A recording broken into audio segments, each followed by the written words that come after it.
ngoài trời thì đổ mưa, bước chân người đi xa dần xa, lệ nhòe trên khóe mi.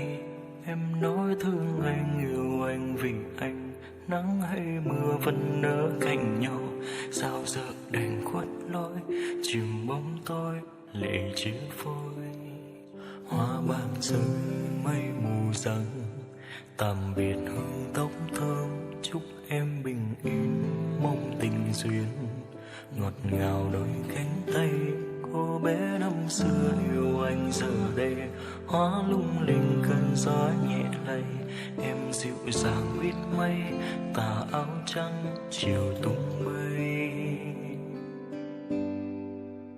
Sao em vô tình anh quá em ơi, con tim đau lòng thương lắm em ơi. Tìm về lại một chút hương thơm, tìm về lại một chút ngày ngô. Đợi chờ ai ai đợi chờ ai bên kia sông buồn mây trắng em trôi. Bao năm hẹn thề em có thương tôi, mình hay ngỏ là với nhau đi, truyền cho một chút mai khi dòng thời gian vô tình người mang nơi đó anh chờ em.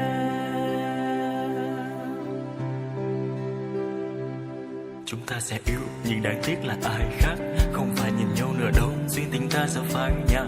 Nơi cánh chim mùa về, nơi đó đâu gần kề, chẳng đi cùng lệ, vì thế như thằng hề kể cuộc đời này. Cho cứ như áng mây ngày bay đến nơi đó đây, say giấc mơ với nhau mà đau lắm em có hay.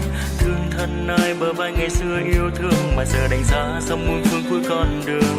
Ngày hôm ấy người đã nói lời chia tay, lệ hoen cây lòng đau nhói chẳng thể khóc.